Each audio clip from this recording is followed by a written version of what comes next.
Hey, hold on a second. I just want to make sure I'm clear on something. Romeo Okwara, Darkman, silhouette mode, ghost, no update.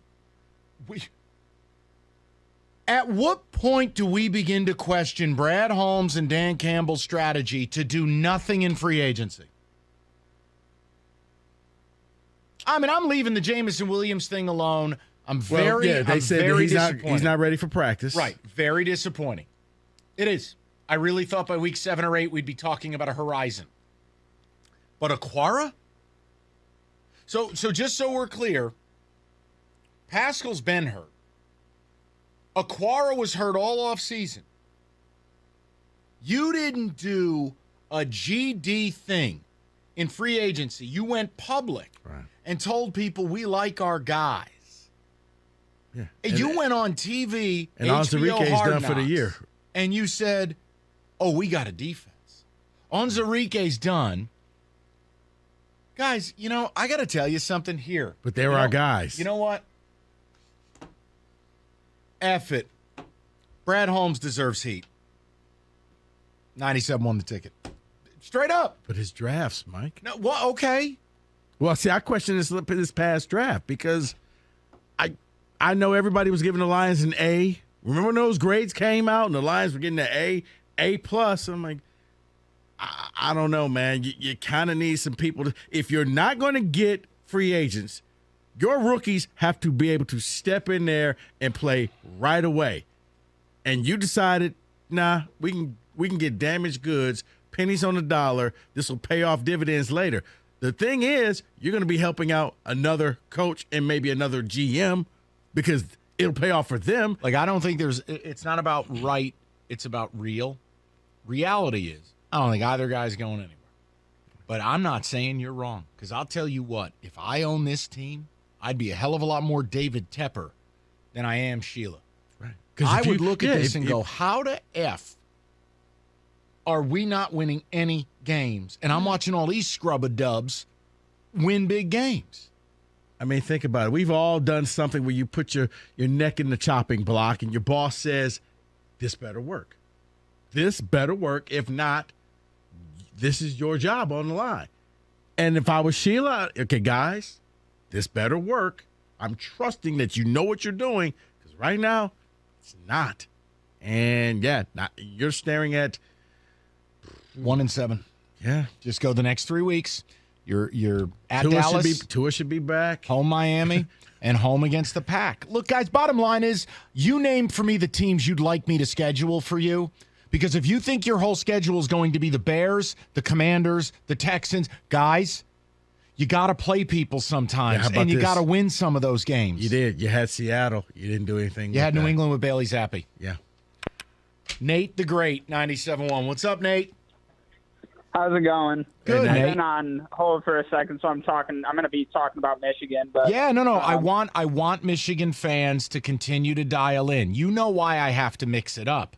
Happy to have absolutely. you. And all I have to say as far as the Lions is pretty much what you said. All you have to say is New York Giants, and you cover that because come on now, it's ridiculous. Like you said, depleted. You're 5-1. Like, give me a break. But anyway, what I was going to say about Michigan was I have questions as far as JJ. I think that's a big question mark for me. And also our defense, if we verse a great offense. I do not think we've versed a great offense at all really this year, other than maybe Maryland. And you saw kind of how we struggled against Maryland in that game. That's fair.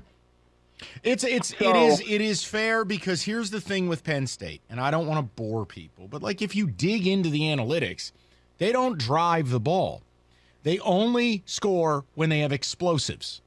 Well, you can't depend on that when Sean Clifford's your QB. And what did you do, Nate? You took everything away from them. They had the pick six, which, again, it is what it is. And they had a Sean Clifford, read option, bad run fit guy out the back door. And you know what? Other than that, what did they do? Nothing. Right. And what I wanted to say with JJ is when he's thrown those deep balls, he hasn't really connected on any deep balls. So I would just like to see, you said you can see Big Ten winning the championship this year. I am still nervous from both Bama and Georgia. I understand Bama's secondary is terrible. I mean, Tennessee just dropped 52 on them. Apparently that was the first time that's happened since the 1800s, not really the 1900s. But anyway, I just, with JJ in the pocket, he has mobility and he can move, but there was that pass in the Penn State game when he was caught in the backfield running around like a madman, and he just lofted it up to Corum, and it was like a pick six before my eyes, but thank God it landed in Corum's hands. But it's like, that's why with Cade, I agree JJ's flashy, but I agreed with you, Mike, when you said I would rather have somebody I know what I'm getting than the question mark, because Cade, he went and he beat Ohio State. JJ hasn't beat Ohio State yet. Yes, he's flashy, but I think you're getting the same thing from Cade that you're getting from JJ. JJ, flashy, mobile. Cade in the pocket. Make a couple of those throws in Columbus. You won't like the result. So, look, he's got time. Part of what I said, which is the national champions coming from the Big Ten East. It's you or Ohio State.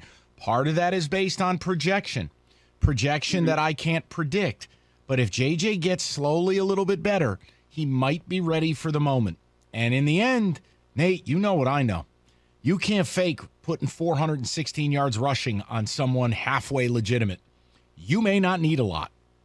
You may just grind. I'm hoping that is the case, because, and even if it isn't, then like you said, we will see if JJ can make those throws. And I'm also really, really quick. I wanted to say everyone's been talking about Roman Wilson, but very quietly, Ronnie Bell, which I was very upset with losing him last year, he's leading our team in receiving, and I think he is a major factor. I want to give your coaching staff credit for something. It was something I was skeptical of because I thought it was from a position of weakness, but their decision to take Sandra from receiver and turn him into a slot corner has been a masterstroke, because Sandra isn't just average or above average. He's good at corner. Yes. He's good. So that is, hey, you know what? When coaches do stupid stuff, I'll tell you. When they do nice stuff, I'll tell you. That was a genius move by them. Yeah. And it matters because he has just elevated their secondary. I think the last time I saw something like that was when they flipped Justin Lane. MSU was like, you know what? How about we make you a corner instead? We're hurting. Ended up getting drafted and playing a little bit and had a cup of coffee in the league as a corner. Can I make fun of Michigan State without you calling me rude? Sure. Hey, it's weird. Only 6 weeks later did they do what I said they should have done from week 1. Leave Jacoby Windman at linebacker. He was an all-conference player at linebacker. He was a playmaker at linebacker. I'm not making fun of you, Mike. You know what you saw was a lot of the defensive linemen actually were healthy and able to play. Remember, he moved up because nobody else was there. Hey, David, we're only down 3 D linemen now. Things are looking up. But I mean, no, I know it's team looks a lot better when Brule and Windman can play their original position of linebacker. And when you get an all Big Ten D tackle back in Slade and an all Big Ten safety in X, look, nothing is going to make them a good defense. But it's not excuses when you're down 6 starters and you don't have depth. I'll give you a little glimpse of the 5-star zone instant reaction. You know what? Maybe it's not all Hazleton. Maybe he didn't have the Jimmies and the Joes. Oh, dear God. Mike, maybe he just didn't have the players.